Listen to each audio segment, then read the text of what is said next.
यह है लफड़ापुर और यहाँ पर दो गैंग का राज है। एक गैंग को शाका का पिता जगनू चलाता है जिसका नाम है खूनी पंजा, और दूसरी गैंग जिसे शबनम का पिता बशीरा चलाता है उसका नाम है मौत का मंजर। इन दोनों गैंगों में बहुत दुश्मनी रहती है और रोजाना उनकी गैंग वार होती रहती है, जिससे लफड़ापुर के लोग बहुत परेशान हो जाते हैं। सारे लोग जब इंस्पेक्टर गोरिल्ला से शिकायत करते हैं कि इन गैंगों ने हमारी जिंदगी मुश्किल कर दी है, तो गोरिल्ला सोचता है कि इनके खिलाफ कुछ करना चाहिए। वह सबसे पहले जगनू के पास आता है और उससे कहता है, तुम्हें अब यह दुश्मनी खत्म कर लेनी चाहिए। जगनू भी रोज की गैंग वॉर से तंग आ चुका था, तो वह मान जाता है और गोरिल्ला से कहता है, यह दुश्मनी कैसे खत्म होगी।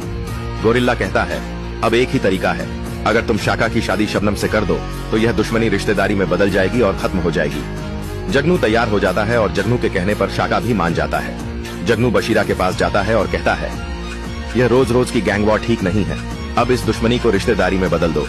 बशीरा, जो कि जगनू की गैंग को पूरी तरह खत्म कर देना चाहता था ताकि अकेला लफड़ापुर पर राज कर सके, जगनू के सामने तो शाका शबनम की शादी के लिए मान जाता है, लेकिन मन ही मन प्लान बनाता है। अब हमें मौका मिला पूरी गैंग को खत्म करने का। जैसे ही वे रिश्ते की बात के लिए आएंगे, सबको मार डालना है।